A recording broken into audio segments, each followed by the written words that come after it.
I'm so honoured to partake in this because obviously we watch a lot of films, we all do, and when the credits roll, you're always surprised on how many people that are on board.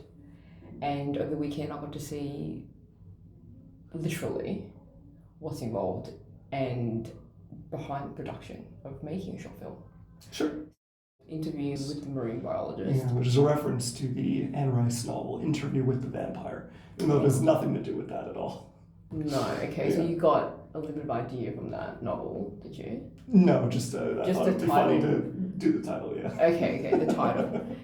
Be in business. What? Why? No. Well, I'm happy to answer any questions you may have about the canned beans. We've actually got black beans, lima beans, refried beans, as well as green beans. Green beans? Why would you can green beans? Actually, no. What happened to marine biology? Marine biology is old news. And besides, with green beans, with my new canning formula, actually, yeah, try this. You have given me a can of beans. Try it here, on the show. Oh, do you have a can opener we could use? Why? I don't want to hear about your canned bean business. I don't want to hear about your canned bean business. I want you to tell me about marine biology.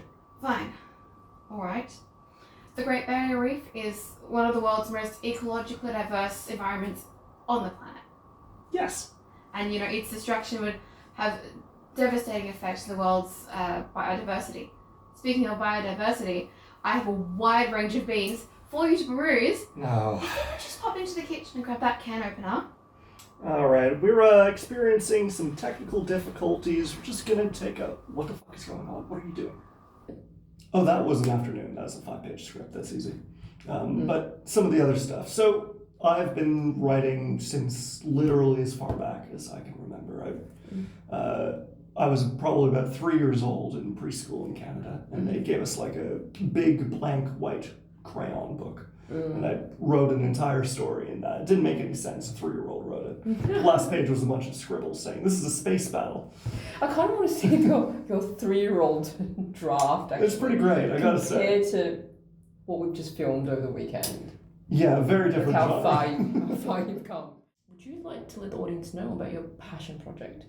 Because although you teach English, right, and you used to teach in a face-to-face setting, and then currently you've moved online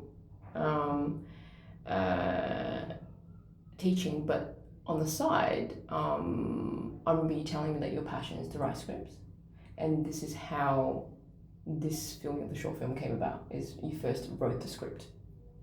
Well, what I've done is I originally did a Bachelor of Commerce at the University of Melbourne. Tried to go into the business world for a while, but had a bit of a crisis of faith.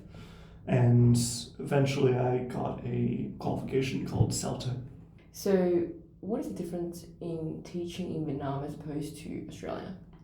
Well, the culture there is very different. I would say the biggest one. It's a little bit like apples to oranges, because I was teaching adults in Vietnam and they were there because they wanted to be there. Teaching is such an important, part of It's the foundation kids, of... growing up.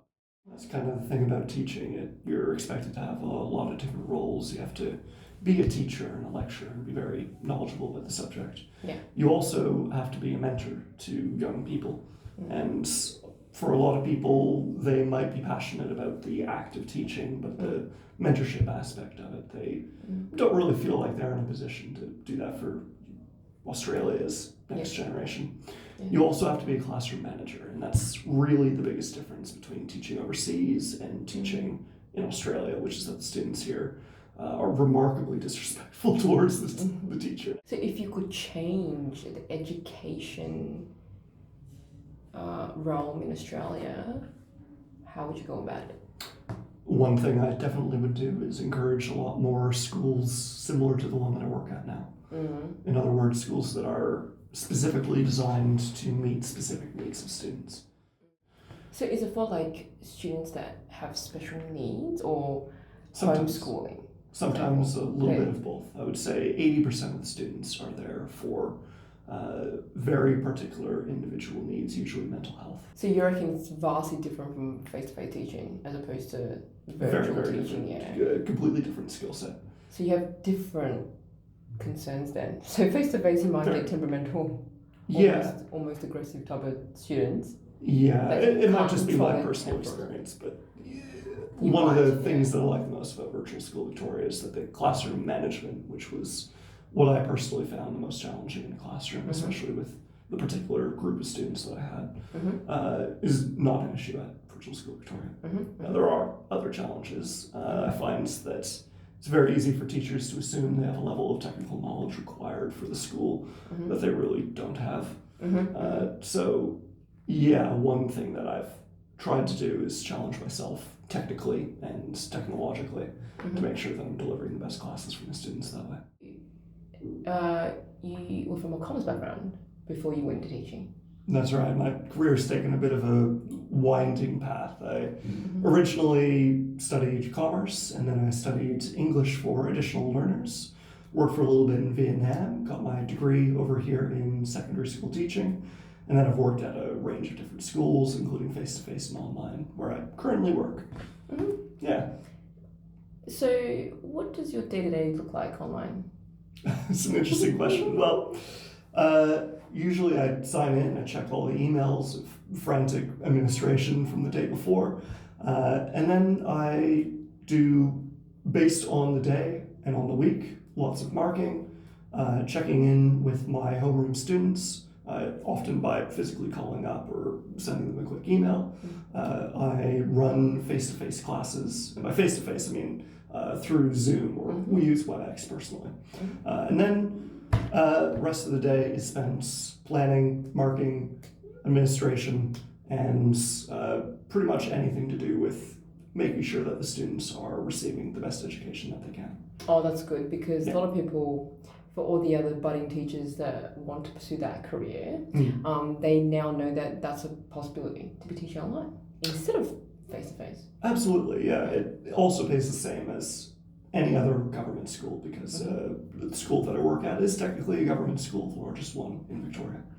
Okay. Yeah, but sort of one thing that an online school allows me to do is that because I work 4 days from home, my timeline is a little bit more flexible, which means that I can go out and do any errands or chores if I need to, and I don't have to do everything on the schedule of the office. Scene one, shot one, and take one.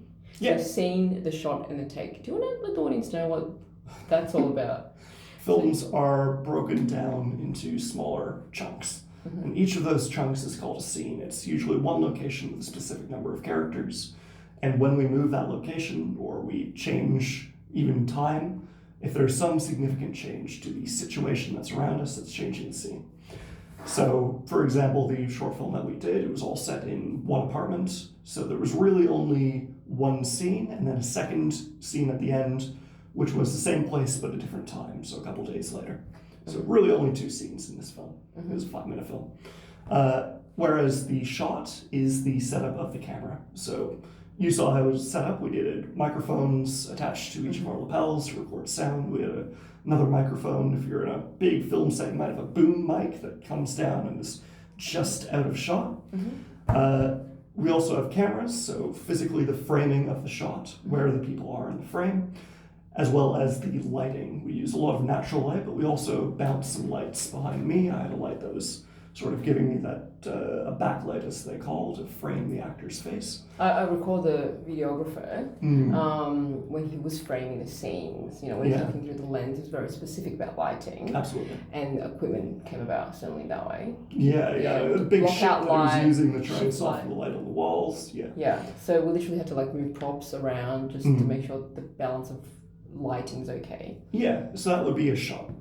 And generally there's different types of shots. We were very limited in this short film. We had one wide shot, which was me and the other actor in frame. Both of the two of us, and you can see most of the set behind us. That's a wide shot because it is physically very quite wide. We also then had mediums, which was roughly from the waist up, which is actually very similar to the shot that we've got right here. Maybe a little bit closer, but generally in a medium, you keep most of the actor in frame. It's a very sort of neutral shot, and it's really good for the very basic conversation that we were having in that scene. And then we've also got a close-up. We had a close-up of the actress's face, Yep. where she wanted to give a particularly notable line, which Mhm. you saw when I showed you the finished project. I saw your filming technique, and I think it was really good that you gave the actor a chance to give different ways of reacting. Now we're getting Line. into takes. So scene is the whole situation. Shot is one place the camera is looking. There's usually multiple shots. On average, in Hollywood films, it's, I can't remember the exact figure, but somewhere between every 1 and 4 seconds we change the shot. Yeah. Yeah, but So- now you're talking about takes. So within the shot, we have the actor deliver their performance, and then we might have different takes. Yes. We cut the camera, everything's cut, and then we don't change anything about our shot setup at all. We just roll it again, and we go through the entire shot one more time. I do a lot of stuff for a game called Dungeons and Dragons, which is a tabletop role-playing game. You get a bunch of friends together, and you tell a collective story. You roll dice, there are rules, you build a character, you make decisions, and the dungeon master, the person in charge, basically decides how the story of it goes and what challenges the players.